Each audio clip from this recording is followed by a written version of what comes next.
मैं आज तक तेरे जनाब के साथ बिस्तर पर हुई नहीं। मुझे पता है। तू मुझे कबूल कर ले। जहां पनाह से गद्दारी जब तक इस जिस्म में जान है तब तक मुमकिन नहीं है। मेरा ये वादा है कि हमारा ये नाता शहंशाह को पता नहीं चलेगा।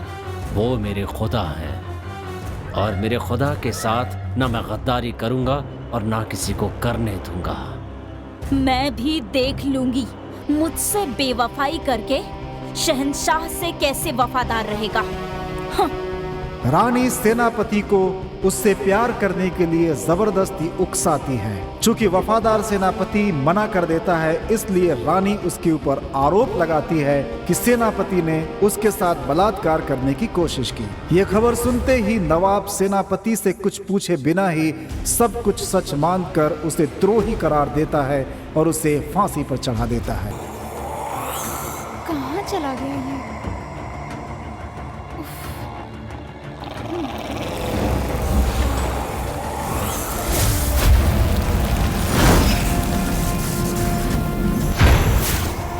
कहाँ ढूंढूं?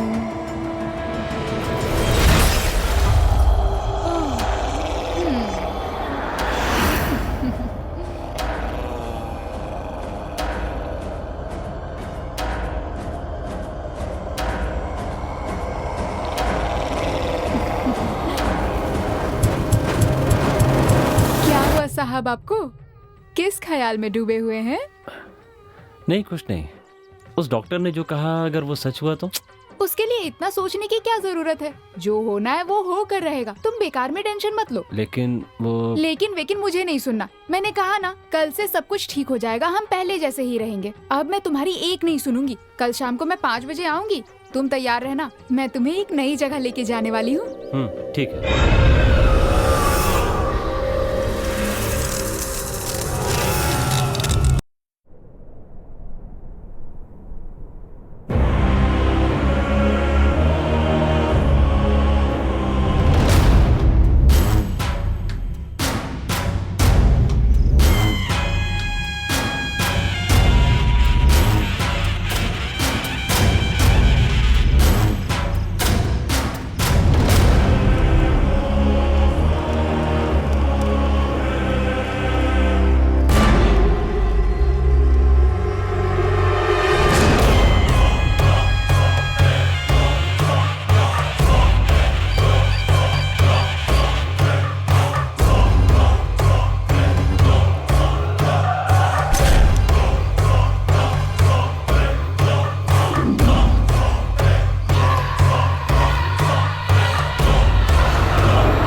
तुम लोगों से हो पाएगा क्या?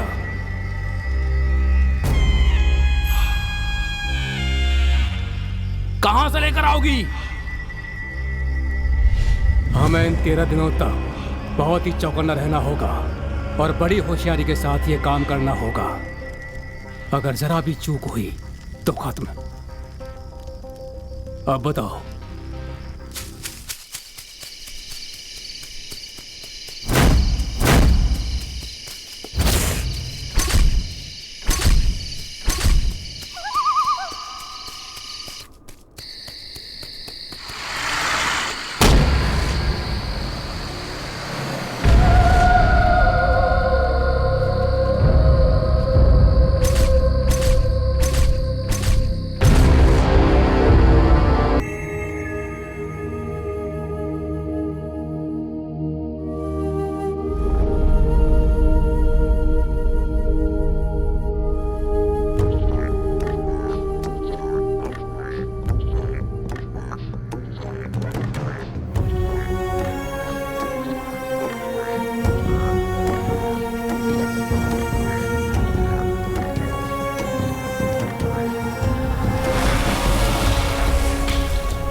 मुझे पता है तुम यहीं कहीं हो, बताओ ना प्लीज।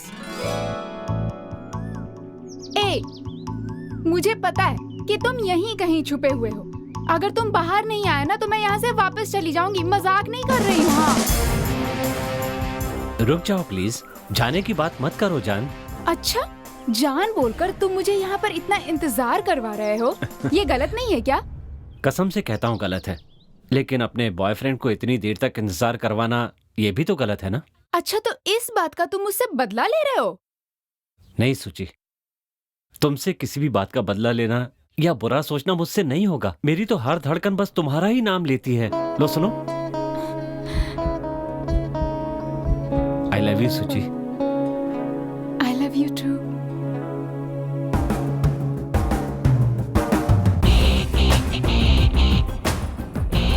नमस्कार। मेरे पिताजी एक बात कहते थे, तुम चाहे कितने भी बड़े हो जाओ पर अपनी पोस्ट कभी नहीं भूलना, हमेशा लोगों की भलाई के बारे में सोचना। टूरिज्म मिनिस्टर होने के नाते मेरा भी यही सपना है कि मैं इस राज्य का डेवलपमेंट अच्छी तरह से कर सकूं। दैट विल स्टार्ट फ्रॉम मेरे अपने गांव बीदर से। कोई भी प्रॉब्लम आए या कोई आइडिया आए, आप मुझे इमीडिएटली कांटेक्ट करेंगे। And be a good officer mister Ram.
कोई मेरे से शादी क्यों नहीं करती?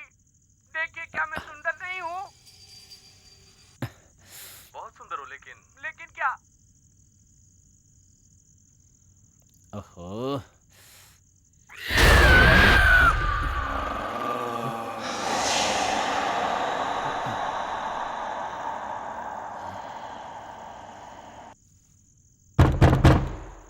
कौन है?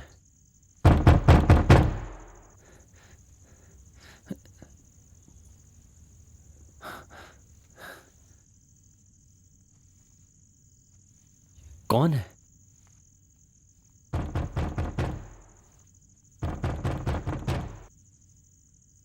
कौन होगा?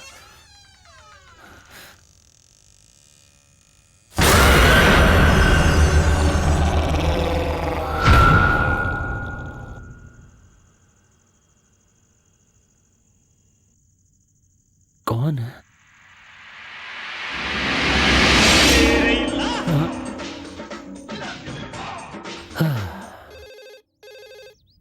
Hello. This is Jai Bhavani Tours and Travels. या, Shashi from AV Developer speaking. Tell me sir. Our delegate Mr. Ramanujam will arrive to be there today morning okay sir. from Hyderabad at 10:30 Okay. by Mumbai Express. So could you please arrange a vehicle for him? Okay, sure sir. Can you please send his details sir? Okay, I'll share the details through email and please ensure to do the needful. Okay sir, I'll make it with pleasure. Thank you so much for choosing Jai Bhavani Tours and Travels. Thank you. Thank you, sir.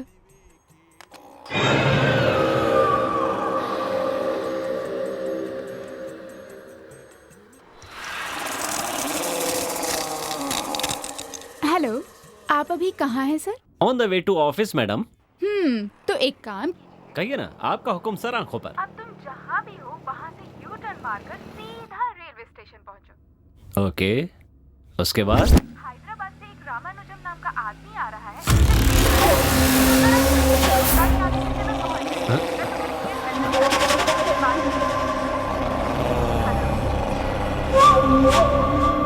Hello, मेरी आवाज आ रही है? Okay.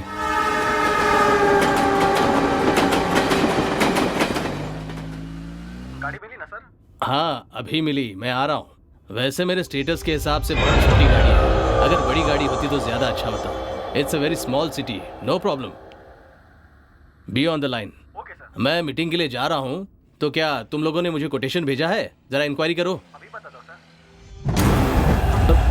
Sorry sir. अरे अरे अरे, अबे तू पीकर चला रहा है क्या? थोड़ा ऐसा चलाना यार, मुझे कोई जल्दी नहीं है। जी sir. Hello hello hello hello. हाँ क्या हुआ भाई? अभी बताता हूँ बोलकर इतना टाइम लगा दिया तूने। अभी मैं कर रहा हूँ सर, बस 2 मिनट। क्या यार 2 मिनट लगेगा कह रहा है? सही से बता कितना टाइम लगेगा। सर भेज दिया सर, देख लीजिए। हाँ शुक्र है, देखता हूँ। Driver sir. Go fast. Okay sir. ए सुन, थोड़ा एसी हाई कर। ऐसे क्या देख रहा है? एसी बढ़ाने बोल रहा हूँ ना तुझे। एसी फुल है सर।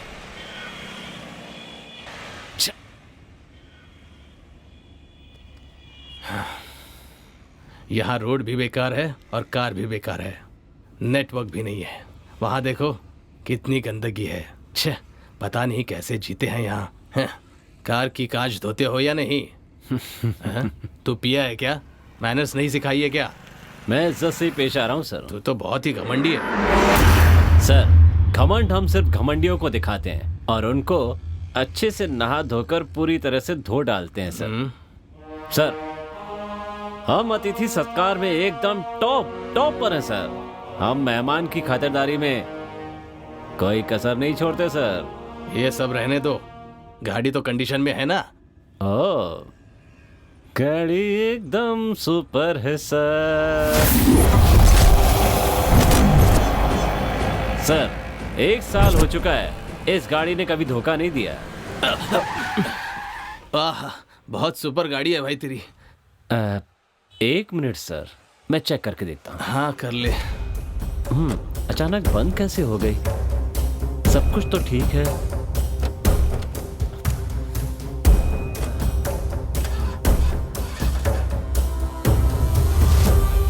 सर, बस 2 मिनट सर, मैं ठीक कर दूंगा। हाँ जल्दी कर।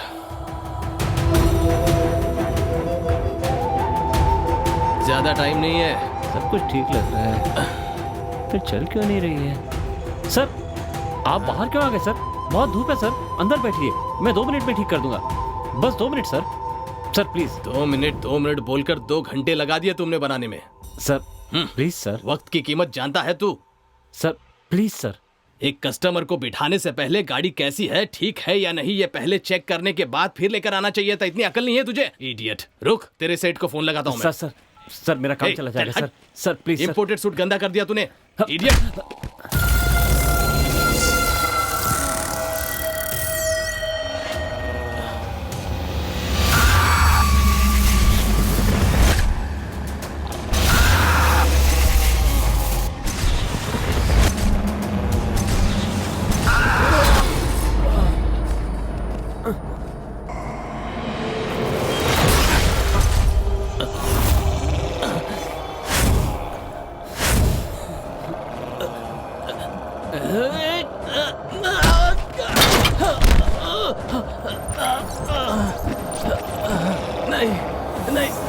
नहीं, छोड़ो मुझे। मत मारो। अरे क्या कर रहे हो?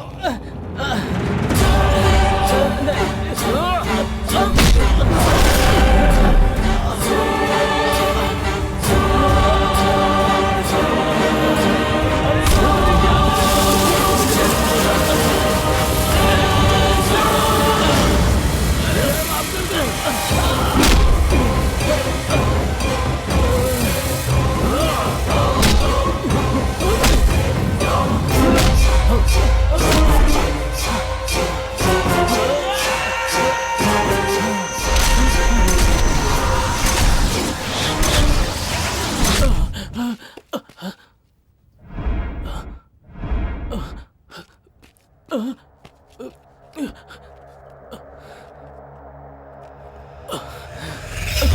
गया ये?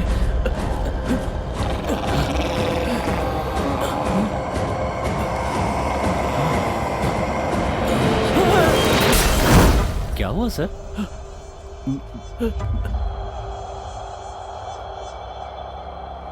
क्या बात है? आपको किसने हाथ मारा? मत लगा। बोलिए ना सर। कितना मारा तुमने मुझे? सर मैंने मारा? हाथ मत लगा। खुद मारा और पूछ रहा अब किसने मारा? सर हाथ मत लगा बोला ना। सर चलिए हाथ सर। मत लगा। जा सर रुकिए तो। बाप रे। ओहो, आखिर हुआ क्या? कुछ समझ में नहीं आ रहा है। हाँ। तुम यहाँ काम करने आए हो या गुंडागर्दी करने आए हो? हाँ, कस्टमर हमारे लिए भगवान है। Customer is God for the businessman. और तुमने उन्हें मारा? उन्होंने ऐसा क्या किया जो तुमने उन्हें मारा? सर मैंने ऐसा कुछ नहीं किया सर। कुछ नहीं किया मतलब क्या? क्या वो जानबूझकर अपने कपड़े फाड़कर यहाँ तमाशा करने आए थे? तुम्हारे भाई की वजह से मैंने काम पर रखा। जब आए थे तो कैसे थे और अब कैसे हो गए हो? सर वो तुम जाओ यहाँ से, गेट लॉस्ट। जाओ जाओ, दोबारा अपनी शक्ल मत दिखाना। जाओ।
दिखाई नहीं देता? मरना क्या तुझे? चल साइड हट। चल मरने के लिए हमारा ही ट्रक मिला था क्या तुझे? हाँ? अरे सुनाई नहीं दे रहा? ओ भाई सुनो भाई हटो। तो गाड़ी चला दूंगा तुझ पे। अरे क्या सोच रहा है? चल। कहाँ से चले आते? जा जा। अब चलिए गाड़ी चलेगी।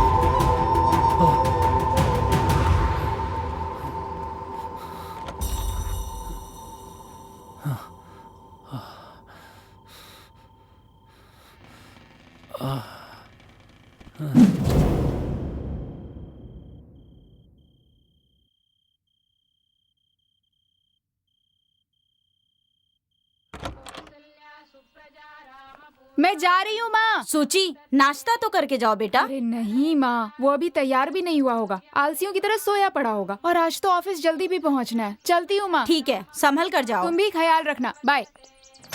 दीपू,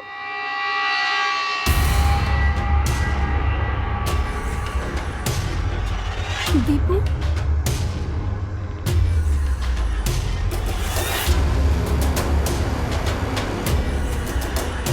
अरे क्या हुआ दीपू?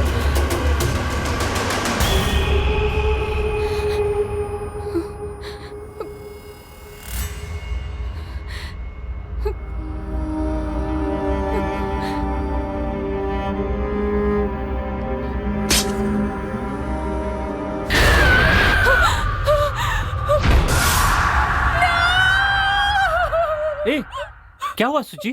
चिल्ला क्यों रही हो? वो यहाँ पे ओह, कॉकरोच देख लिया? बैचलर के घर में कॉकरोच वगैरह, बाथरूम में गंदा अंडरवियर, ये सब तो कॉमन चीजें यार। मैं तो डरपोक हूं ही, तुम तो मुझसे भी ज्यादा डरपोक हो।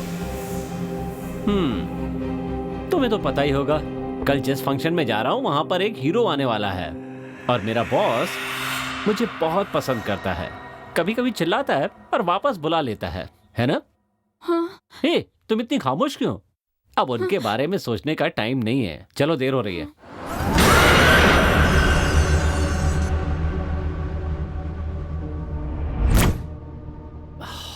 आप ग्रेट हैं बॉस। दिन में भी देखने से सबकी हवा निकल जाए ऐसी फिल्म बनाई है। रियली आप एक रियल स्टार हैं बॉस। बोलकर साइलेंट मोड में भी क्या एंट्री दी आपने boss. Really super boss. Vibration mode पे कहिए मैडम। हेलो दीपू, कहाँ हो तुम परेशान क्यों हो सुची? मुझे तुमसे अर्जेंटली मिलना है। इतनी सी बात है? 2 मिनट्स, मैं अभी मंदिर के पास पहुंचता हूं, ठीक है?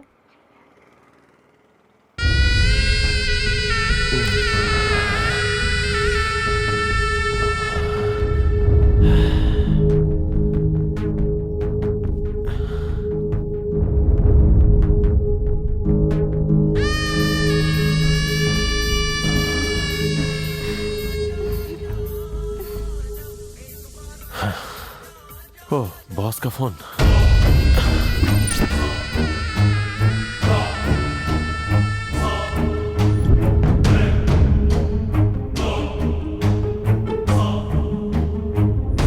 ठीक है बॉस। कौन था? अरे तुम्हें इससे क्या मतलब है?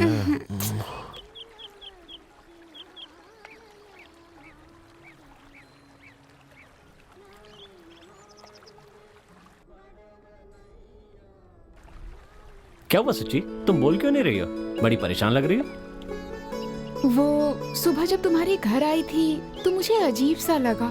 अच्छा, मुझे भी यार 2-3 दिन से कुछ अजीब सा फील हो रहा है, इसीलिए तुम्हें यहाँ पर बुलाया। अच्छा, कल फंक्शन कहाँ है? वहीं बीदर फोर्ट में। फोर्ट में है? तो फिर मैं भी तुम्हारे साथ आऊं? हे, वहां जाकर देखने के बजाय घर में रहकर टीवी पर देखो, वहां पब्लिक बहुत होगी। नहीं बाबा। रहने दो, तुम ले जाओगे या नहीं? ए, इतना गुस्सा होने की क्या बात है? ठीक है, ले चलूंगा। दीपू, हीरो असल में कैसे होते हैं? मतलब दिखने में कैसे होते हैं? और कैसे होंगे? वो भी मेरी तरह स्मार्ट होते हैं। और हीरोइन कैसी होती है? हीरोइन वो भी सुंदर होती हैं। मुझसे भी सुंदर होती हैं क्या? तुमसे तो बहुत सुंदर होती हैं। तुम्हें तो मेरा मतलब वो नहीं है यार। लड़कियां तो फूल की तरह होती हैं, जो पेड़ पर भी अच्छी लगती हैं और पेड़ से तोड़ने के बाद भी। अब तुम्हें ही देख लो, दिन के उजाले में तुम कितनी ब्यूटीफुल लगती हो और रात में और भी ज्यादा हसीन लगती हो, और पास आने पर चने के झाड़ पर मत चढ़ाओ। सच कह रहा हूँ। आई love you Suchi. I to love you Deepu.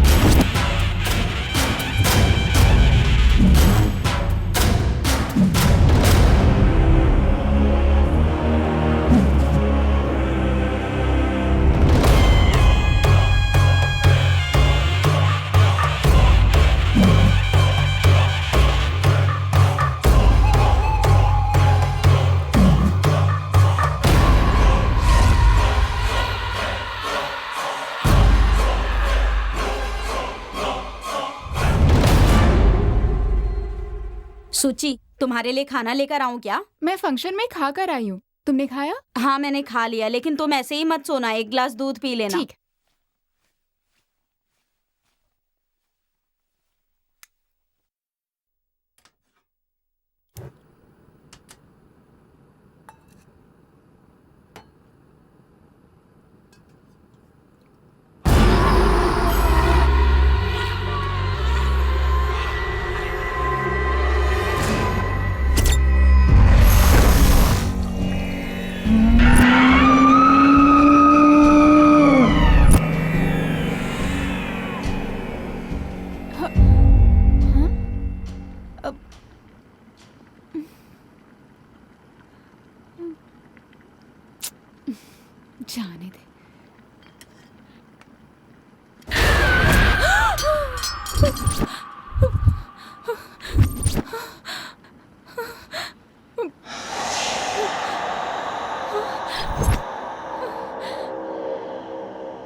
Hello,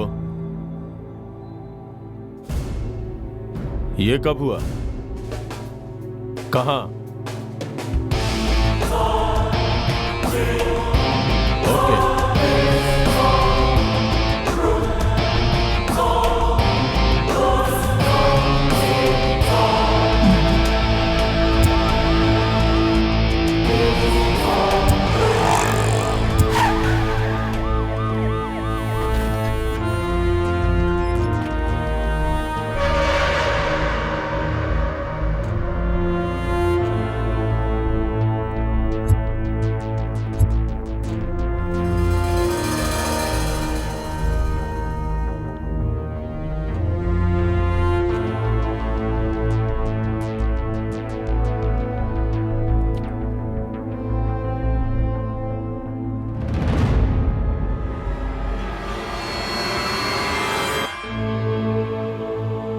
इसने आत्महत्या क्यों की?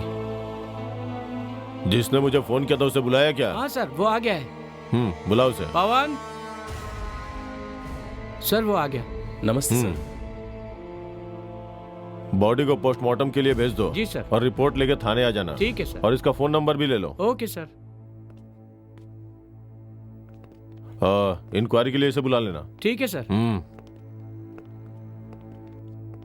आज सुबह रामेश्वरम नाम की एक कॉलोनी में एक व्यक्ति ने खुद को फांसी लगाकर अपनी जान दे दी और बताया जा रहा है कि ये हत्या भी हो सकती है। इस मामले को लेकर पुलिस इंक्वायरी भी शुरू हो गई है और इस जगह की तलाशी भी हो चुकी है। एक पड़ोसी से पूछने पर पता चला है कि वो मरने वाले व्यक्ति का नाम उदय है और वो तरकारी बेचता था। कैमरामैन सुरेश के साथ कार्तिक।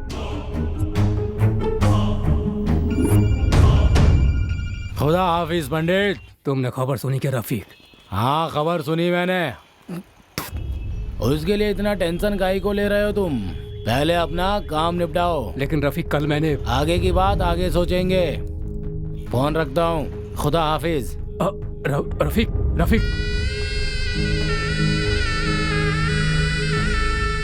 उसने आत्महत्या क्यों की? सुबह जब मैं ऑफिस जा रही थी ना, तो तुम्हारे घर के पास बहुत भीड़ थी।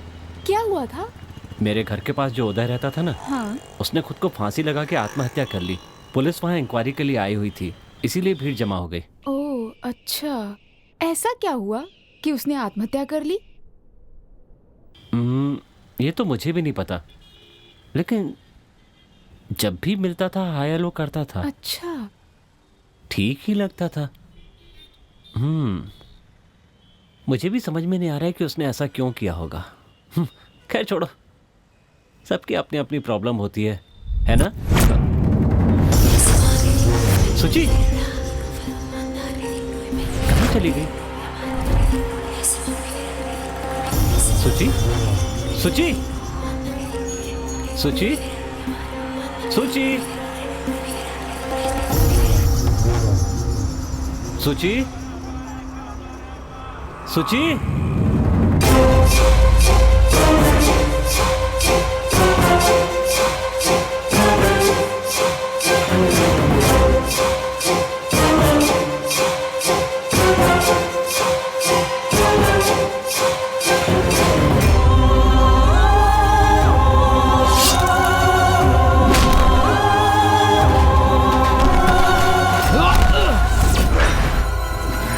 हे सैयद, हे उस्मान, कहाँ हो तुम लोग? आओ इधर।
दिमाग खराब हो गया है तुम्हारा? तुम्हें पता भी है तुमने किससे पंगा लिया और किसको मारा है? क्या हुआ है सूची? वो कितना खतरनाक है तुम्हें पता भी है? अगर वो चाहे ना तो वो हमें यूं चुटकियों में खत्म कर सकता है, समझे? ऐसे आदमी को उसी के एरिया में जाकर मारा। हे भगवान, मैंने रिक्वेस्ट की इसीलिए उन्होंने छोड़ भी दिया, नहीं तो तुम तो गए थे। अच्छा, तुम तो झगड़े का नाम सुनकर ही भाग जाते थे, फिर अचानक तुम्हें क्या हो गया? ऐसा क्यों किया तुमने? अरे मैंने कुछ नहीं किया सूची, मेरी समझ में नहीं आ रहा तुम कह क्या रही हो। इतना सब कुछ करके तुम कह रहे हो तुमने कुछ नहीं किया? अरे अगर तुम्हें कुछ हो जाता तो? पर क्या हुआ है बताओ तो।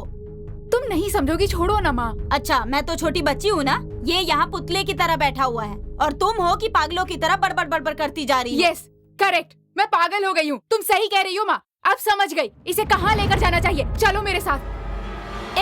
सूची, बीइंग अ साइकियाट्रिस्ट, इनका टेस्ट करने के बाद मुझे इनमें कोई प्रॉब्लम नजर नहीं आ रही है। इनका mind balance, IQ, thinking capacity, everything is normal. आपके कहने के अनुसार स्प्लिट पर्सनालिटी के कोई सिम्टम इनमें नजर नहीं आ रहे हैं। लेकिन डॉक्टर मैंने जो... nothing to worry, he is absolutely fine, you may गो।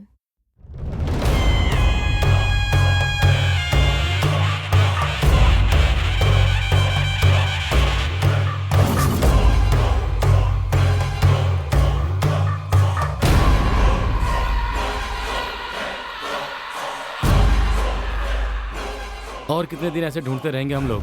अब उनके दिमाग का दही हो रहा है, जल्दी खोजो सर। ठीक।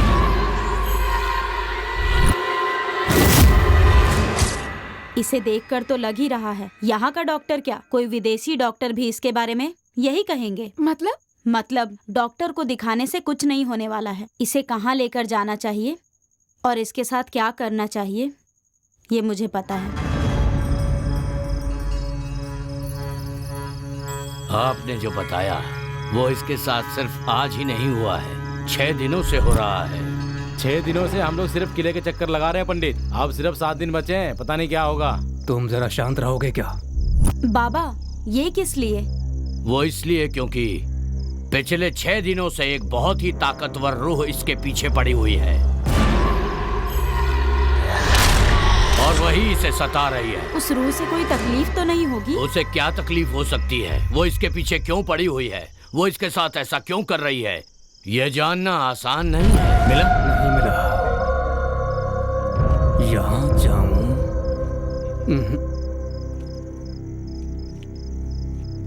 या यहाँ, मुझे मिल क्यों नहीं पा रहा है?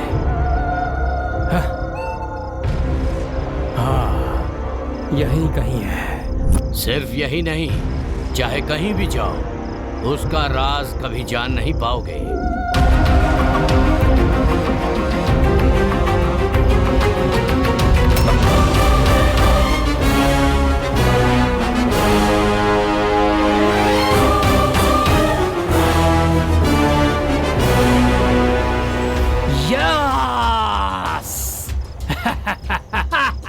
यस यस, यही वो जगह है जिसे हम इतने दिनों से तलाश कर रहे थे। Finally we got it. 6 दिनों से हम लोग जिस जगह को ढूंढ रहे थे आज वो मिल ही गई। इंशाल्लाह। पंडित जी आपने घर दिखाया। यस, क्योंकि वो एक असंतुष्ट आत्मा है। वो इंसान की रूह में घुसी हुई है। अपनी इच्छा पूरी किए बगैर वो आत्मा इसका पीछा नहीं छोड़ेगी।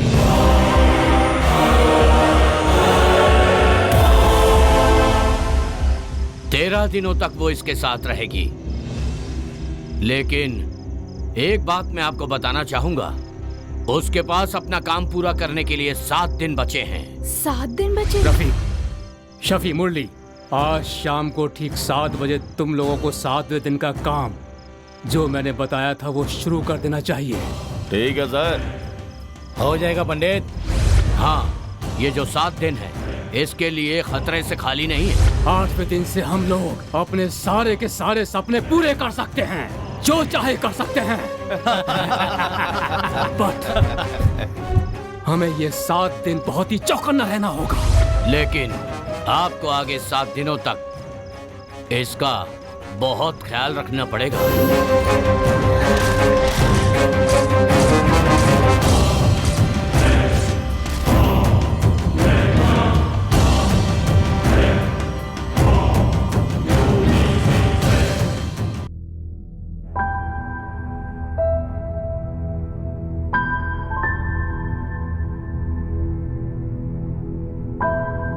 फर्स्ट सेंचुरी की लड़की होकर तुम किसी बाबा पर यकीन कर रही हो? 6 दिन खत्म हो चुके हैं, 7 दिन ही बाकी हैं। इस तरह 13 दिन आत्मा वात्मा पीछा करती है, ये सब बकवास सुनकर अपना दिमाग खराब करके बैठी हो। तुझमें दिमाग है या नहीं?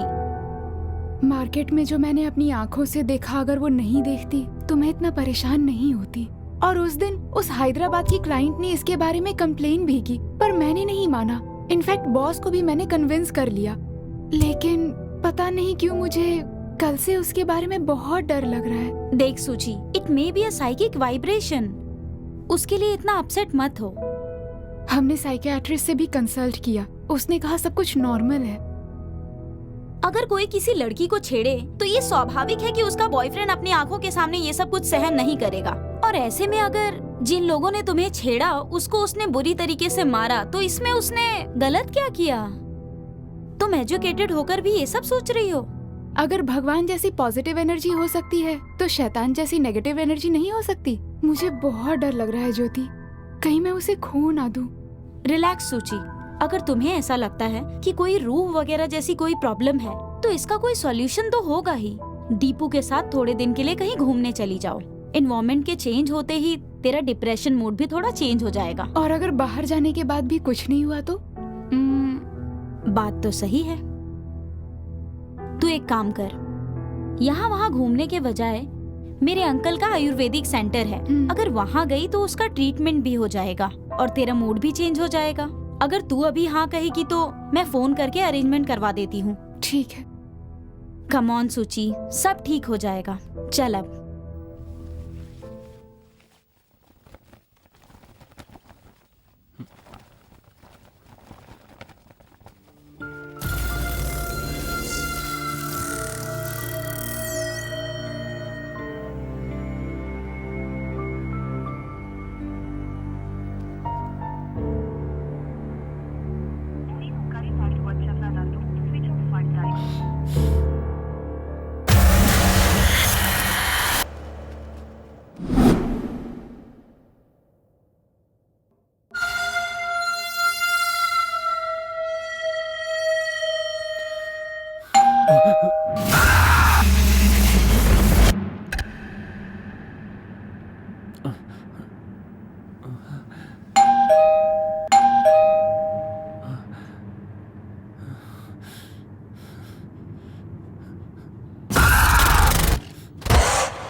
तुम हो? क्या हुआ दीपू, तुम इतने डरे हुए क्यों हो? क्या बताऊं सुची, दरवाजे की घंटी भी बजती है तो खोलने में डर लगता है मुझे।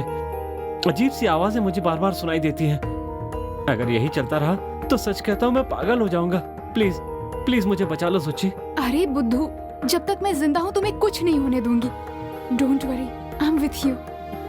आई love you Suchi, I love you. I love you too.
बेटा दीपू।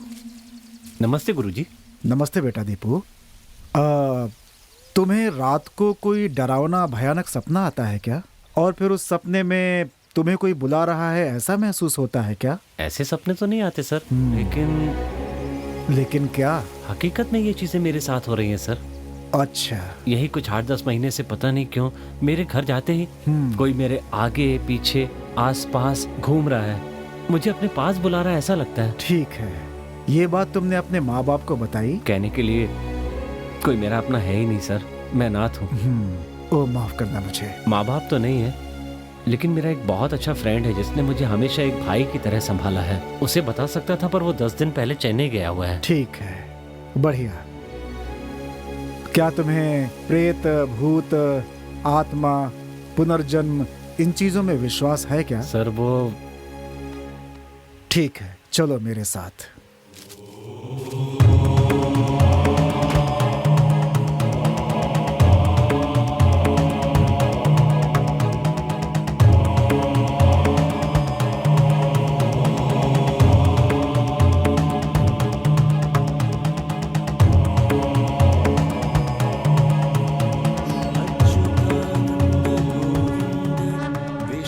श्लोक सुनाई दे रहा है तुम्हें? हाँ, सुनाई दे रहा है। इसे यदि संभव हो तो धीरे धीरे धीरे दोहराते जाओ।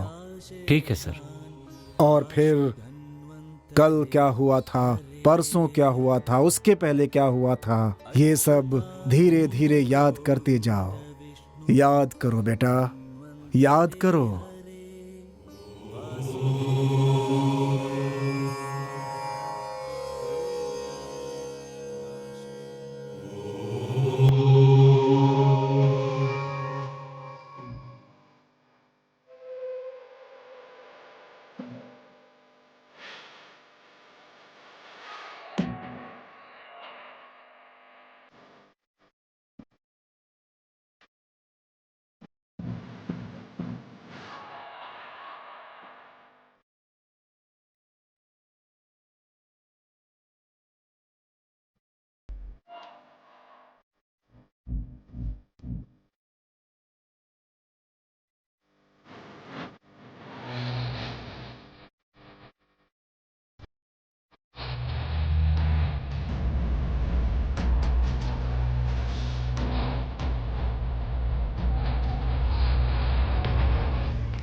बीदर के नवाब का काम लाजवाब है। बस आपकी दुआ है भाईजान।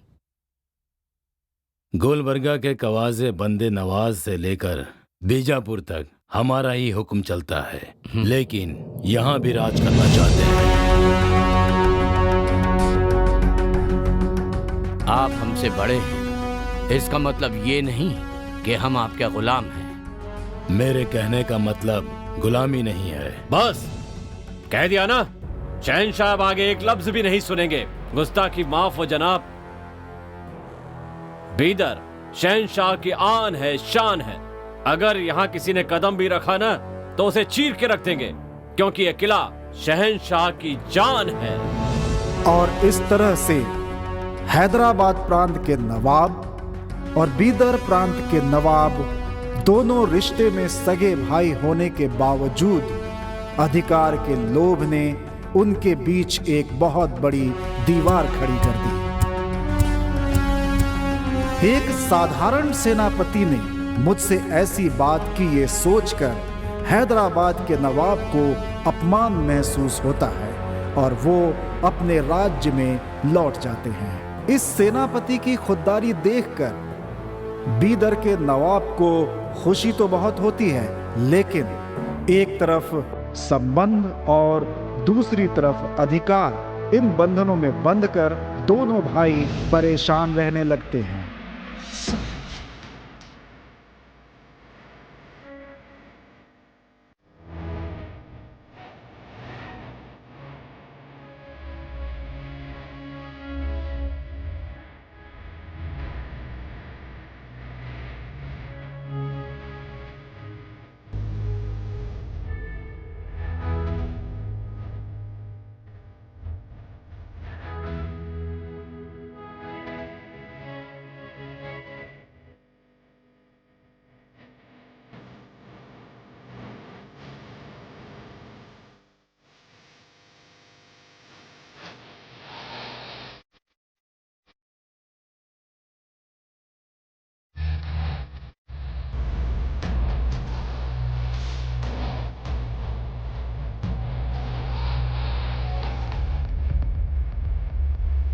अब तुझसे गुलामी नहीं बल्कि तुझे मारकर सुल्तान बनकर दिखाऊंगा। और वहाँ हैदराबाद के नवाब अपने अपमान का बदला लेने की कोशिश में लगा रहता है और साथ ही साथ बीदर पर कब्जा करने का मंसूबा बनाता रहता है। और इधर बीदर के नवाब औरंगाबाद के सफर के दौरान एक सुंदर सी कन्या को देखकर मोहित हो जाते हैं। उसकी 7 पत्नियां होने के बावजूद मैं इस लड़की से शादी करूंगा, ऐसा संदेश उसके माँ बाप को भिजवाते हैं। ये हसीना हमारी अगली बेगम है।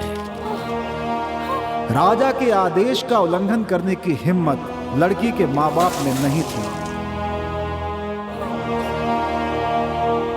इसलिए वह ना चाहते हुए भी अपनी सुंदर कन्या का विवाह राजा के साथ कर देते हैं, क्योंकि ये उनके लिए एक गर्व की भी बात थी। वो कन्या नवाब के साथ बीदर के लिए निकल पड़ती है और बीदर की प्रजा बड़े धूमधाम से इन दोनों का स्वागत करती है।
इधर एक नवाब तशरीफ ला रहे हैं।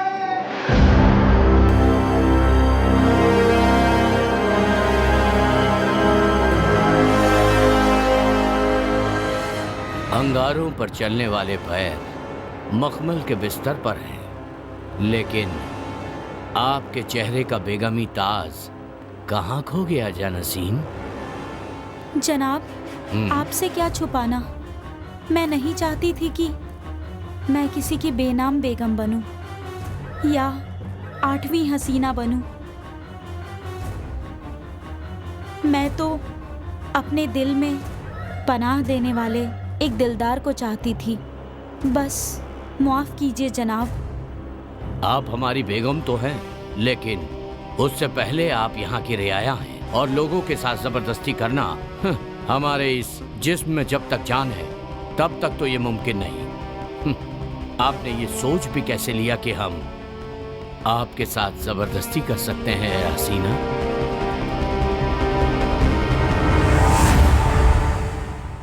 एक बात सुन लीजिए, आपके दिल में अपनी जगह बनाने के बाद ही मिलेंगे। अल्फाज़ों में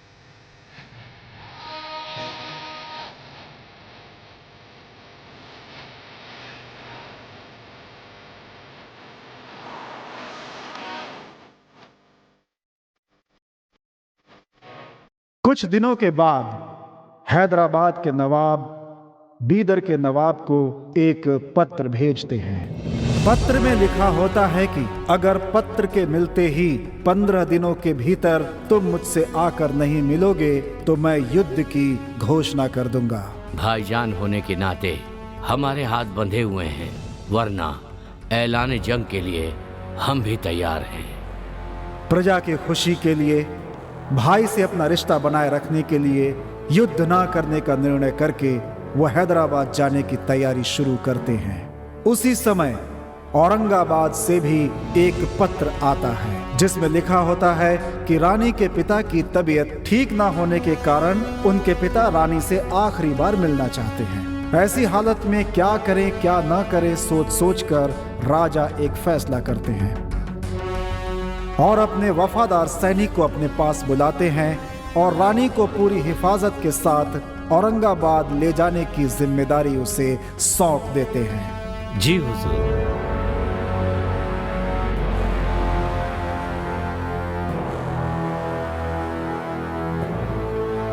या खुदा, ये किस इम्तिहान में फंसा दिया है तूने। शहंशाह से ये बात मैं कैसे बयां करूं कि उनकी रानी मुझे चाहती है।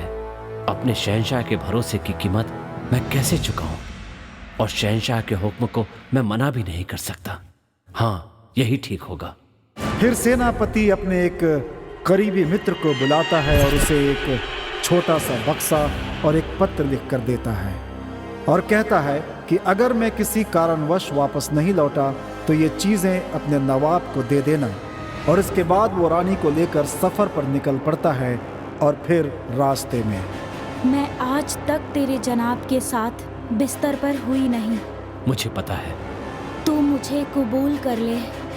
जहां पनाह से गद्दारी जब तक इस जिस्म में जान है तब तक मुमकिन नहीं है।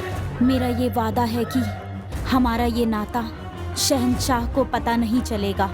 वो मेरे खुदा हैं और मेरे खुदा के साथ न मैं गद्दारी करूंगा और ना किसी को करने दूंगा। मैं भी देख लूंगी मुझसे बेवफाई करके शहंशाह से कैसे वफादार रहेगा। हाँ। रानी सेनापति को उससे प्यार करने के लिए जबरदस्ती उकसाती है। चूंकि वफादार सेनापति मना कर देता है, इसलिए रानी उसके ऊपर आरोप लगाती है कि सेनापति ने उसके साथ बलात्कार करने की कोशिश की। ये खबर सुनते ही नवाब सेनापति से कुछ पूछे बिना ही सब कुछ सच मानकर उसे द्रोही करार देता है और उसे फांसी पर चढ़ा देता है। और जैसे ही ये बात सेनापति के मित्र को पता चलती है, वो बक्सा जो सेनापति ने उसे दी थी नवाब को सौंप देता है।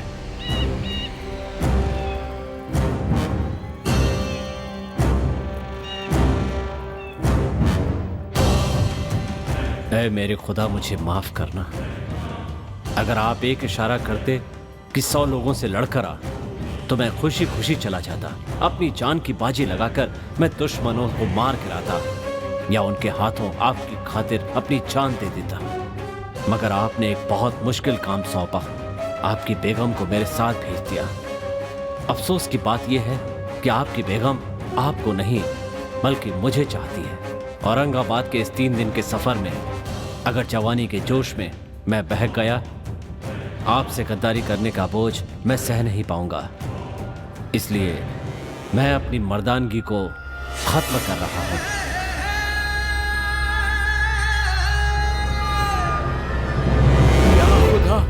ये कैसी गलती हो गई मुझसे।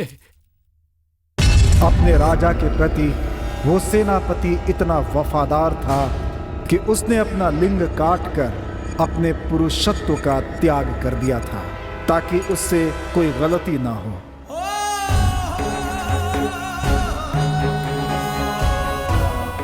नवाब को जब इस सच्चाई का पता चलता है तो नवाब क्रोध में आकर रानी को भी फांसी पर चढ़ा देते हैं। लेकिन रानी की मौत से भी नवाब को तसल्ली नहीं मिलती। एक फरेबी औरत की वजह से अपने उस वफादार सेनापति को खोने के गम में वो टूट से जाते हैं। अगर पुनर्जन्म जैसी कोई चीज है तो उस जन्म में मैं अपनी जान की बाजी लगाकर तुम्हारी रक्षा करूंगा, ऐसी दुआ वो नवाब ऊपर वाले से मांगते हैं। और इन सारे फसाद की जड़ और कोई नहीं बल्कि हैदराबाद का नवाब था। औरंगाबाद से मैंने ही एक हसीन लड़की को तेरे पास भेजा। एक ही तीर से 2 शिकार किए और तुझे और तेरे सेनापति को खत्म कर दिया। तेरे ही हाथों से उसे फांसी का फंदा पहना दिया। उस दिन उसकी आवाज बीदर के किले में गूंज रही थी ना, अब मेरी हंसी की आवाज पूरा बीदर सुनेगा।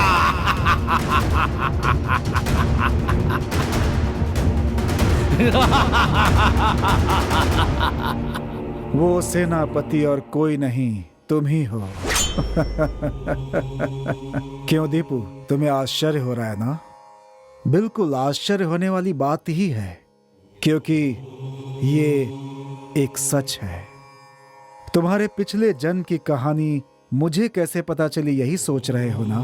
हाँ, यही तो आयुर्वेद है।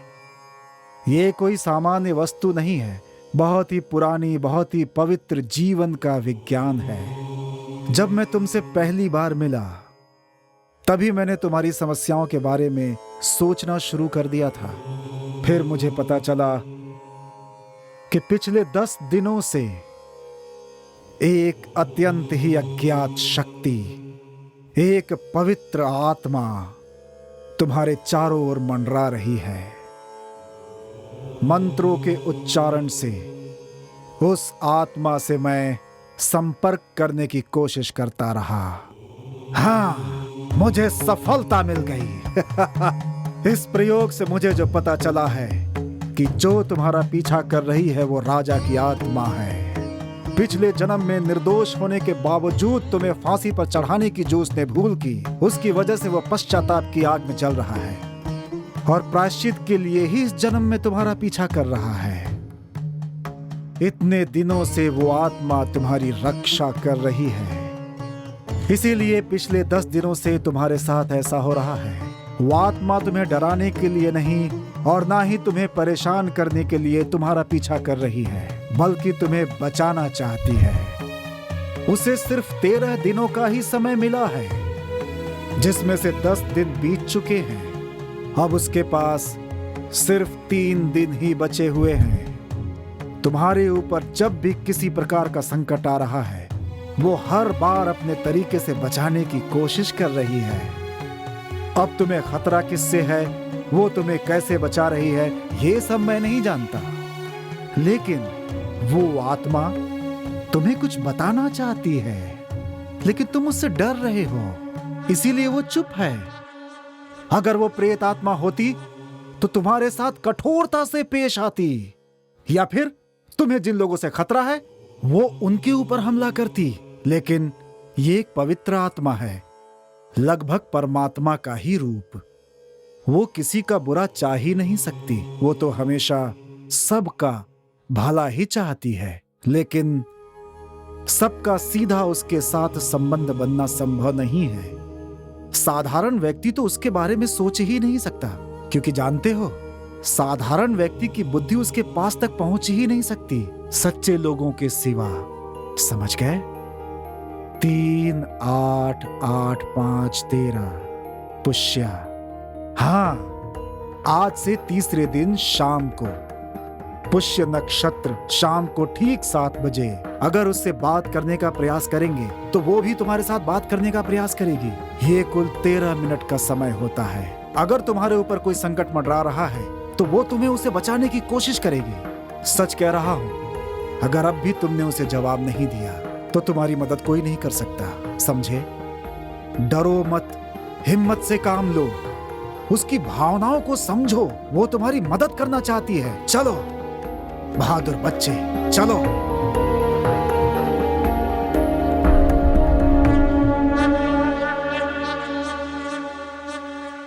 सुची, क्या हुआ माँ? डॉक्टर ने क्या कहा? अरे माँ, डरने की कोई जरूरत नहीं है। दरगाह वाले बाबा की तरह ही 3 दिन ख्याल रखने को कहा है, बस इतना ही। पता नहीं वो क्या कहेंगे, ये सोचकर मैं बहुत डर गई थी। मैं कुछ नहीं चाहती, बस तुम दोनों खुश रहो, मेरे लिए इतना काफी है। बस तुम दोनों की शादी करवा दूंगी तो मेरी जिम्मेदारी खत्म हो जाएगी और तुम लोगों की नई जिंदगी शुरू हो जाएगी। क्या पता क्या शुरुआत होगी। क्या कहा? कुछ नहीं, शादी आराम से होगी ना। शादी आराम से ही करेंगे, लेकिन जल्द से जल्द मंगनी कर लेते हैं।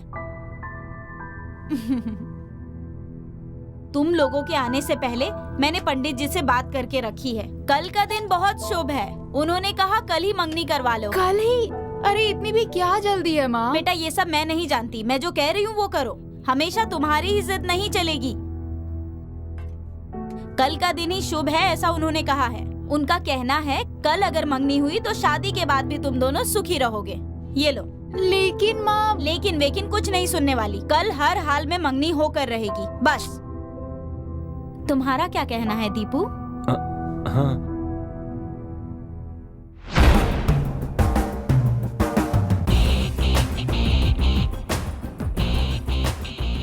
उस दिन सबको लग रहा था कि उसने खुद फांसी लगाई है।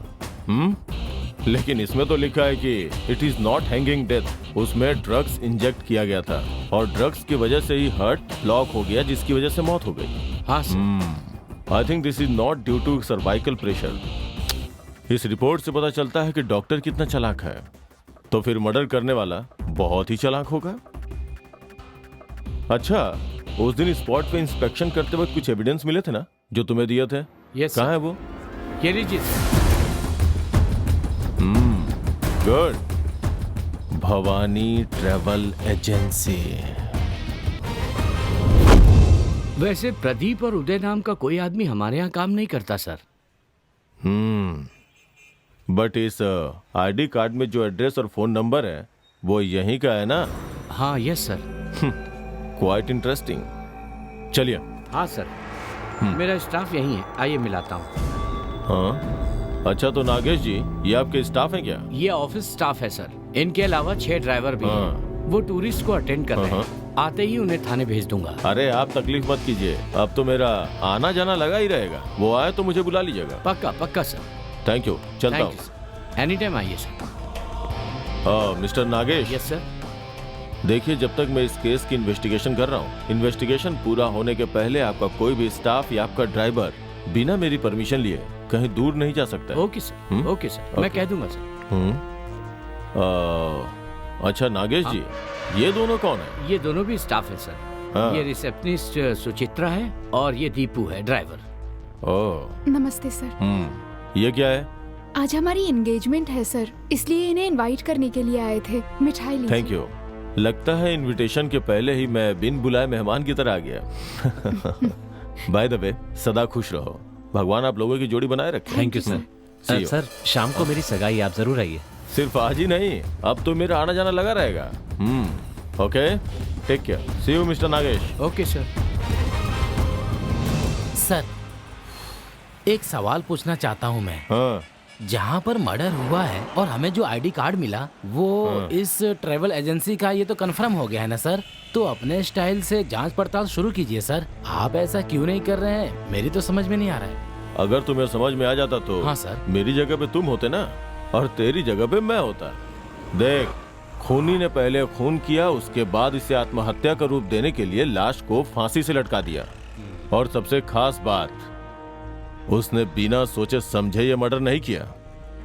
उसने बहुत होशियारी से नस में एयर इंजेक्ट करके बहुत ही चालाकी से मर्डर किया है। मेरी नजर में वो खूनी बहुत ही चालाक है, इसलिए उसने हमें डाइवर्ट करने के लिए उसका वो आईडी कार्ड उसने उस जगह पे फेंका ताकि वो हमें मिल जाए। इस तरह के केस अक्सर कॉम्प्लिकेटेड होते हैं, लेकिन कोई बात नहीं। लगता है उसे उल्टे रास्ते पे चलने में मजा आता है। मैं भी उल्टे रास्ते पे चल के उसकी गर्दन दबोच लूंगा।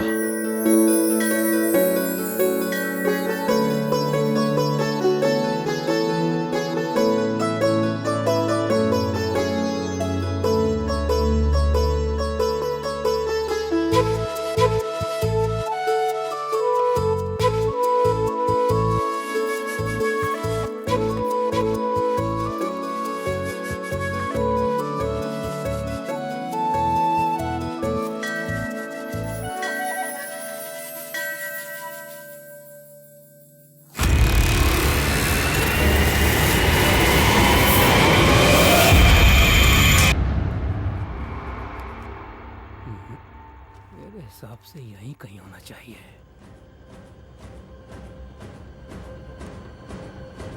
यहाँ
जाने की क्या जरूरत थी? क्योंकि वो हमारे बार का रेगुलर कस्टमर था सर, और उस दिन फर्स्ट टाइम नहीं, उससे पहले भी कई बार ड्रिंक्स मंगवाया था सर उन्होंने, और सुबह जाकर मैं उनसे पैसे कलेक्ट करता था। उस दिन भी गया था सर। अच्छा, ये बताओ, रात को जब तुम ड्रिंक्स लेकर गए थे तब वो घर पे अकेला था क्या? हाँ, एक आदमी और था सर। उसे पहले कभी देखा था क्या? नहीं सर, पहले तो कभी नहीं देखा, लेकिन अब मैं उसे पहचान सकता हूँ सर। हाँ, गुड। उसके घर के पास कोई मेडिकल स्टोर है क्या? मेन रोड के पास एक है सर। ओके, तुम नीचे जाओ, मैं आता हूँ। Okay sir.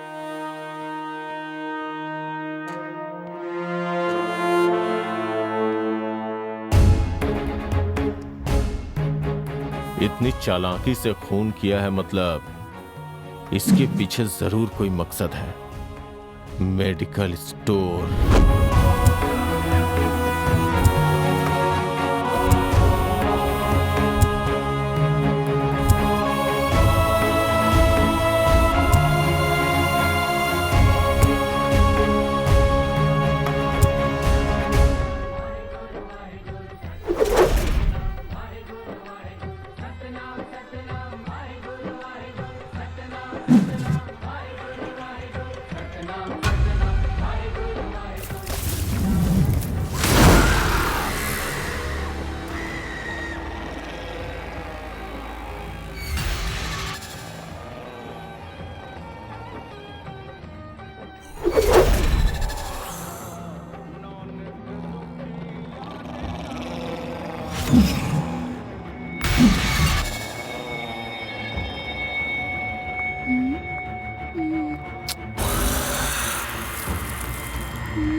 खबर पता चली क्या रफीक भाई?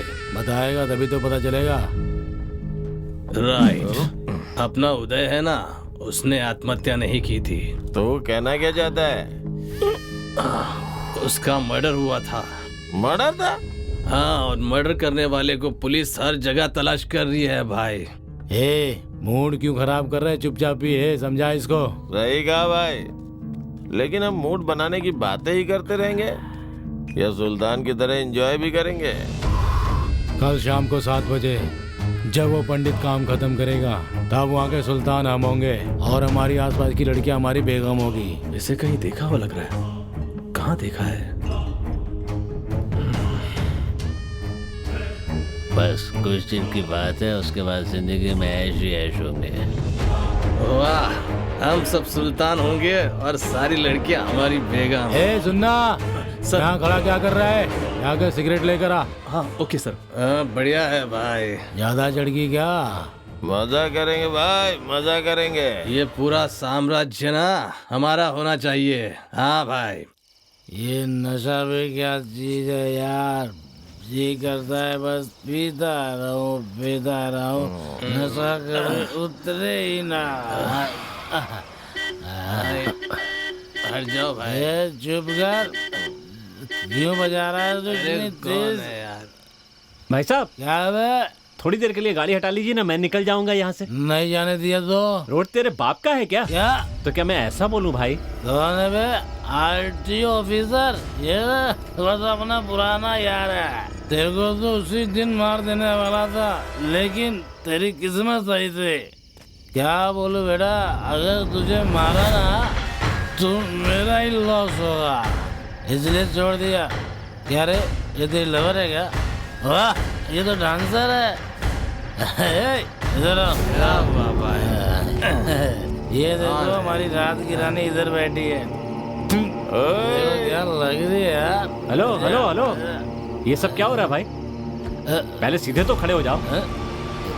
ज्यादा सियाना मत बन, इसे छोड़ और दफा हो जा। चल, बिहार में मिलेगा तू, समझा?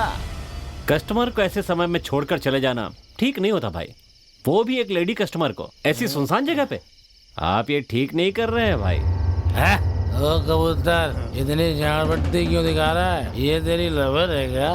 अरे ये बार डांसर, समझा? जब वो बार में डांस करती है तो बार डांसर होती है, लेकिन अभी मेरी कस्टमर है। हम इतने शरीफ नहीं है जो तेरी बात सुन के चुपचाप चले जाएंगे। हाँ? अबे फिल्म के हीरो की तरह डायलॉग क्यों मार रहा है बे? चल निकल यहाँ से, जाने मत। अरे बाहर आओ। मेरे पास पता ना। नहीं पता मेरे पास।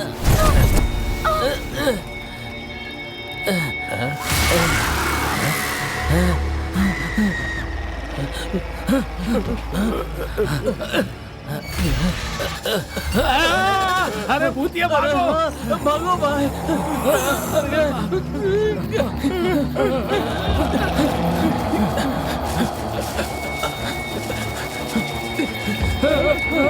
अरे भागो भाई, क्या कर रहे हो? उठो भाई, चलो बचाओ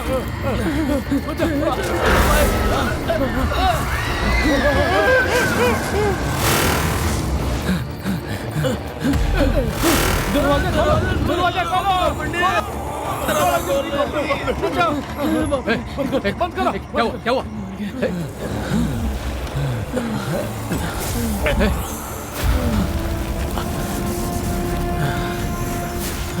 क्या हुआ? शफी, मुरली, रफीक, क्या हुआ? पहले दरवाजा बंद करो, दरवाजा बंद करो। बंद करो। बंद कर दिया है, पहले ये बताओ क्या हुआ? वो कोई पीछे से आकर मेरे को मारा। फिर गला दबाने लगा। किसी तरह जान बचाकर मैं भाग कर आया। तुम कैसे भी करके मुझे बचा लो पंडित। मुझे मालूम था कि ऐसा जरूर कुछ होगा। जानते हो क्यों? हम जो महान काम करने जा रहे हैं वो दिन कल है, भूल तो नहीं गए तुम लोग? मतलब कल 13वां दिन है, याद है ना? स्वाभाविक है, हमें अपने रास्ते से भटकाने के लिए कोई हमारे साथ ये सब कर रहा है। इनफैक्ट कल मुझे भी ऐसा ही कुछ महसूस हुआ था। पंडित, कहीं उदय के साथ भी ऐसा ही कुछ हो सकता है। सर, हमारे साथ भी कुछ बुरा हुआ तो? शफी, अगर हम ऐसे ही डरते रहेंगे तो कुछ भी हासिल नहीं कर पाएंगे। पहले अपने काम को अंजाम देने के बारे में सोचो। विश्वास रखो तुम लोग, कल ही उस काम को अंजाम देते हैं। बाद में एक तांत्रिक से मैं बात करके देखूंगा। अगर कोई हमारे पीछे जादू टोना करवा रहा है तो हम पर उसका प्रभाव ना पड़े, ऐसा कोई एक रास्ता मैं जरूर निकाल लूंगा। हाँ, ऐसा ही कुछ कीजिए सर। हाँ, जल्दी करो पंडित। हाँ, तुम लोग धीरज रखो।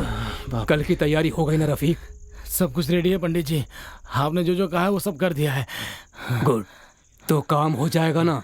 बिल्कुल पंडित जी। ठीक है।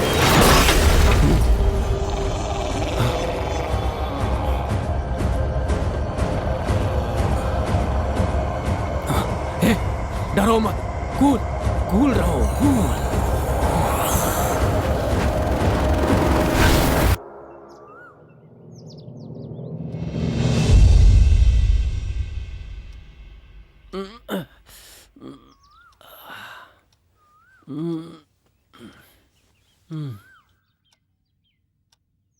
डॉक्टर ने कहा था कि आज शाम को 7 बजे मेरे ऊपर मुसीबत आएगी। मतलब सिर्फ 13 घंटे बचे हैं। ये कुल 13 मिनट का समय होता है। अगर तुम्हारे ऊपर कोई संकट मंडरा रहा है तो वो तुम्हें उसे बचाने की कोशिश करेगी, लेकिन आपको आगे 7 दिनों तक इसका बहुत ख्याल रखना पड़ेगा। अगर उससे बात करने का प्रयास करेंगे तो वो भी तुम्हारे साथ बात करने का प्रयास करेगी।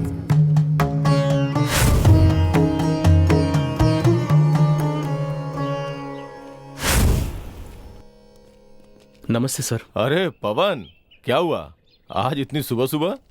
सर, उस दिन रात को उदय के साथ जो आदमी था ना, वो कल रात हमारे बार में आया था सर। आपको मैंने उस वक्त फोन भी किया था पर आपका फोन नहीं लग रहा था सर। अच्छा, हो सकता है नेटवर्क की प्रॉब्लम रही हो। सर ये देखिए, मैंने उसकी फोटो ली है। गुड। वो कुछ बड़ी चीज की प्लानिंग कर रहे थे सर। इसके साथ और 2 लोग थे। आज रात को किले में कुछ काम खत्म करने की बात कर रहे थे सर। मतलब यहीं आसपास में रहते हैं वो? हाँ सर। दोबारा तुम्हें फिर बुलाऊंगा, आ जाना। जरूर सर। ठीक है, थैंक यू।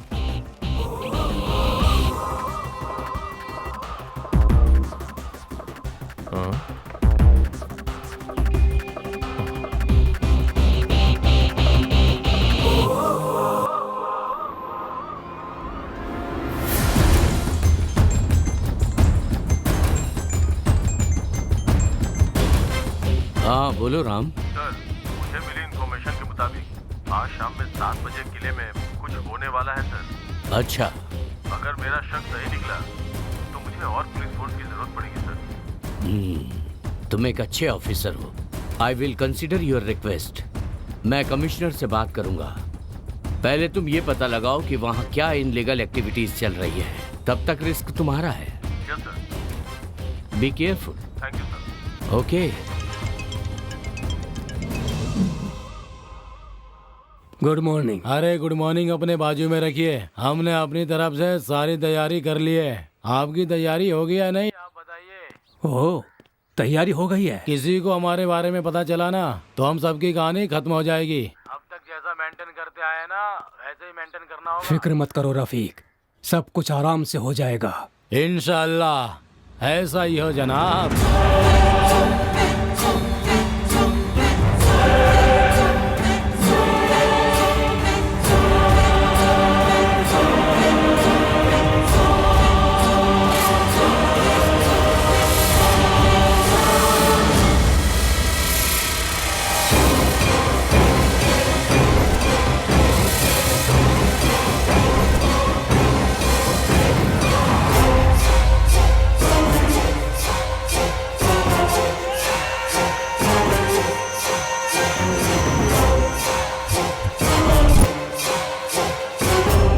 यही वो किला है। इस पुराने किले के सिर्फ 2 ही एंट्रेंस हैं। अगर हम उसे ब्लॉक करके कवर करेंगे तो वो जरूर फंसेंगे। थक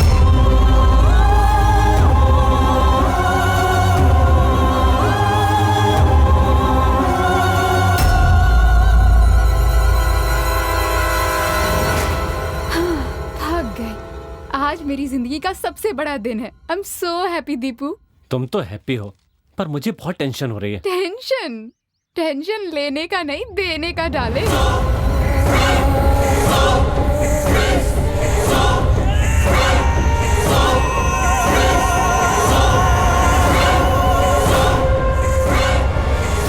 सब ठीक हो जाएगा। चलो चलते हैं।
देर हो रही है। वो आने वाले हैं ना? हाँ, वो पक्का आएंगे सर। ऐसा मौका फिर से नहीं मिलने वाला।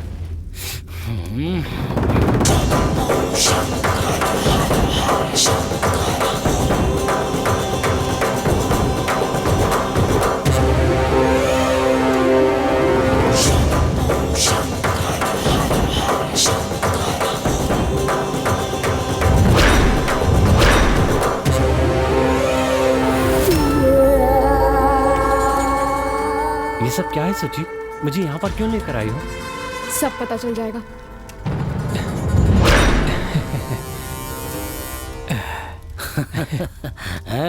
देखा पंडित? गुड रफीक, अच्छा अरेंजमेंट किया है।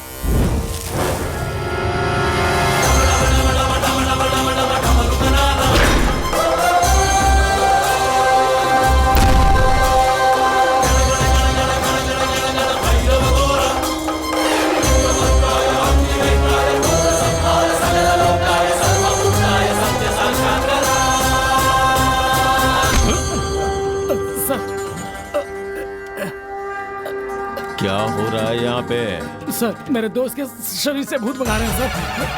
ओ, तू उसका भूत भगा रहा है? मैं तेरा भूत भगाऊंगा। मैंने क्या किया सर? क्या किया है ये पूछ, क्या नहीं किया है सब पता चलेगा।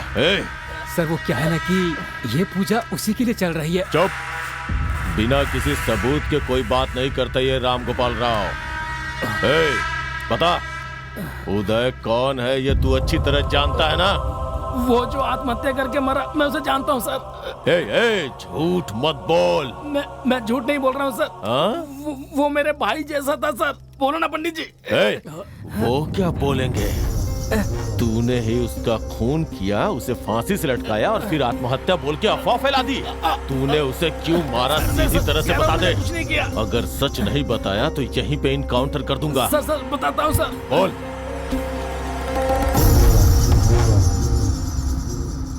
नमस्ते भाई। भाई पैसे सुबह आके ले जाना। ठीक है भाई।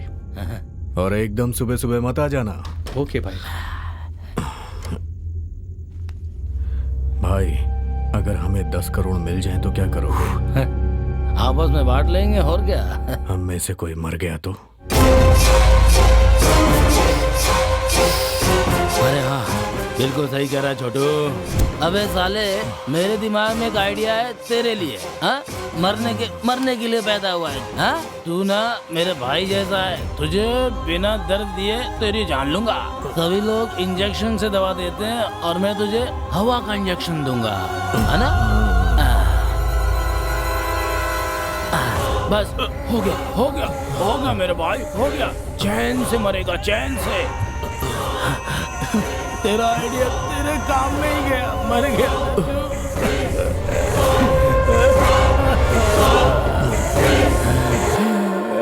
इतनी कम उम्र में ही आत्महत्या कर दी तूने।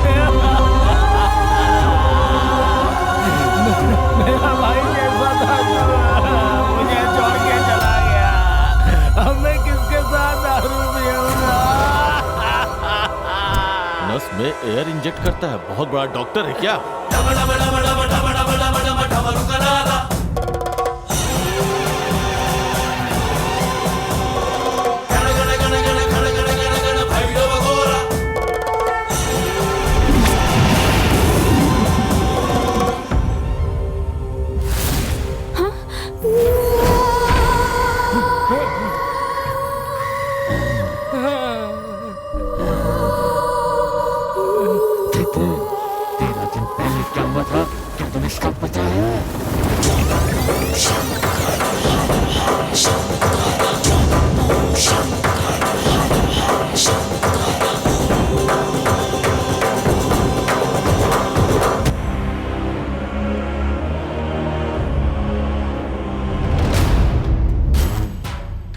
यस, तुम्हारा अंदाजा सही है, लेकिन तुम लोग जितना सोच रहे हो उससे भी 10 गुना ज्यादा खजाना उस किले में गड़ा हुआ है। 16वीं शताब्दी में निजामों ने बड़ी चालाकी के साथ अपना सारा खजाना बहुत ही सुरक्षा से इस किले के नीचे गाड़ दिया था। वो खजाना किले में कहां है उसका पता मैं जरूर लगाऊंगा, लेकिन उस खजाने को वहां से बाहर निकालना इतना आसान नहीं है। उसे वहां से बाहर निकालने के लिए कहते हैं 13 साल में एक बार पुष्प नक्षत्र में एक बड़ी पूजा करवानी होती है। 13 साल के बाद? हाँ, लेकिन उन 13 सालों को पूरा होने में अब सिर्फ 13 दिन ही बचे हैं। सिर्फ 13 दिन। और एक और जरूरी बात यह है कि उसे जमीन से बाहर निकालने के लिए हमें 5 जीवों की बलि चढ़ानी होगी। 5। ये तुम लोगों से हो पाएगा? अरे पंडित, थोड़े से पैसे के लिए अपने माँ बाप को भी बेचकर खाने वाले लोग हैं हम। अगर बोरी भर के सोना मिलेगा तो हम कुछ भी करने के लिए तैयार हैं। आगे का डिटेल बताओ तुम। अरे ये काम इतना आसान नहीं है रफीक। इसमें हमारी जान भी जा सकती है। पैसे से दुनिया चलती है पंडित, काम कोई भी हो चलेगा। तो ठीक है, आज से ठीक 13 दिनों के बाद ठीक 7 बजे हम लोगों को पूजा शुरू करवानी होगी और हमें बलि चढ़ानी होगी। पानी में रहने वाले जीव की बलि, भूमि पर रहने वाले एक जीव की बलि और आकाश में उड़ने वाले एक जीव की भी बलि। इन सभी जीवों की बलि हमें देनी होगी। Last but not in the list, पुष्प नक्षत्र में जन्म हुआ। हमारे पूजा के समय तक एक ऐसा नर जो हमेशा से ब्रह्मचर्य का पालन करता हो, ऐसे मनुष्य की बलि चढ़ानी होगी। पंडित, तुमने जो कहा वो हम सारी चीजें ला सकते हैं, लेकिन पुष्य नक्षत्र में जन्मे हुए ऐसे आदमी को हम कहाँ से लाएंगे बताओ। हाँ, ये तुम लोगों को सोचना है। इन सबसे भी जरूरी है पुष्प नक्षत्र में जन्मा हुआ आदमी। अब बोलो, क्या तुम लोग ये काम कर सकते हो? हाँ, हो जाएगा। उस ब्रह्मचारी लड़के को मैं लेकर आऊंगी, बाकी का इंतजाम तुम लोग कर लेना। तुम लाओगी? किसे लाओगी और कैसे लेकर आओगी तुम? वो लड़का है ना दीपू, जो कि मेरे प्यार में पागल हुआ पड़ा है, उसे लेकर आऊंगी। इसकी जिम्मेदारी मैं लेती हूँ। उस लड़की के बारे में बताने के लिए मैं दीपू के पास दौड़ा चला रहा था। किसी तरह से दीपू को तुमसे दूर रखना चाहता था, लेकिन रास्ते में एक ट्रक ने मुझे टक्कर मार दी। मैंने दीपू को समझाने की बहुत कोशिश की, लेकिन फिर उसे ये सोचकर छोड़ दिया कि डर से उसे कुछ हो न जाए। तुम्हें दीपू से दूर करने के लिए जब तुम दीपू के घर गई तो तुम्हें डराने की कोशिश की। हाँ, लेकिन तुम इसे लेकर चली गई। हाँ, तुम दोनों को दूर करने की मैंने बहुत कोशिश की, पर मेरी सारी कोशिशें नाकामयाब हो गई।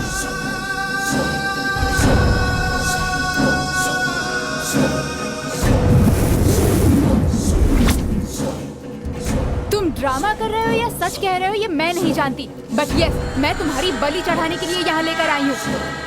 इतना ही नहीं, इतने दिनों तक तुमसे प्यार का नाटक तुम्हें यहाँ लाने के लिए ही किया मैंने। तुम्हें लगा तुमसे प्यार करती थी। ऐसा पता है क्यों किया? क्योंकि मुझे मेहनत नहीं, शॉर्टकट से पैसे कमाने थे। अगर पैसे होंगे ना तो तेरे जैसे हजारों बॉयफ्रेंड मिल जाएंगे मुझे।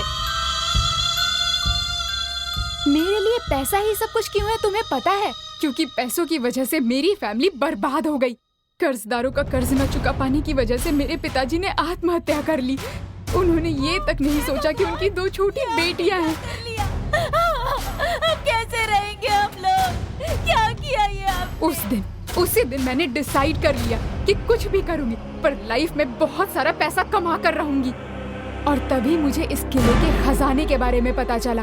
जल्द से जल्द अमीर बनने का मुझे यही एक रास्ता नजर आया, लेकिन इतने बड़े किले में खजाना कहाँ है ये मुझे नहीं पता था। इस बात का पता करने के लिए मैं इस पंडित और आर्कियोलॉजिस्ट से मिली। बाकी कामों के लिए मैंने रफीक, शफी और मुरली से कांटेक्ट किया। हम हर रोज इस किले में आते थे, पर फिर भी हमें पता नहीं चला कि खजाना कहाँ है। उस दिन जब हम मार्केट में कुछ जरूरी बात कर रहे थे, तब तुम बीच में आ गए और तुम्हारी मारपीट और गुस्सा देखकर मैं बहुत डर गई थी। मुझे कुछ ना हो इसलिए तुम्हारा आयुर्वेदिक ट्रीटमेंट करवाया।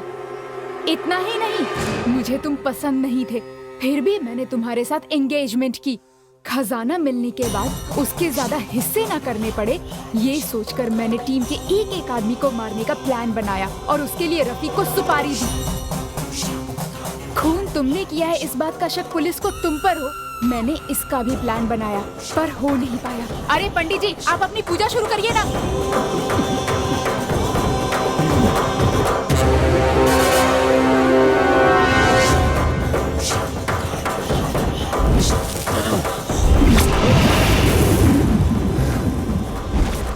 सोचा तुम्हें जान से मार दूं, पर ऐसा नहीं कर पाया। ये पूजा न कर पाया, इसलिए मैंने इसे भी डराने की बहुत कोशिश की, पर इसने भी नहीं माना। मेरा कोई काम पूरा नहीं हुआ। इसे डराने से कुछ नहीं होगा ये सोचकर मैंने इसका पीछा छोड़ दिया। फिर इसके पास गया। उस दिन 11 बजे से डराने की कोशिश की, लेकिन ये कोशिश भी नाकामयाब हुई।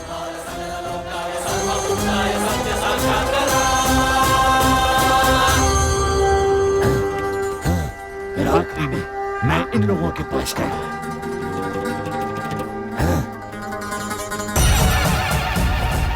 ये लोग राक्षस है सर, राक्षस है। मेरे दीपू को इन लोगों से बचा लीजिए सर। सर प्लीज सर, किसी तरह मेरे दीपू को इनसे बचा लीजिए सर। प्लीज सर बचा लीजिए सर, प्लीज सर, यही मेरी आखिरी इच्छा है सर।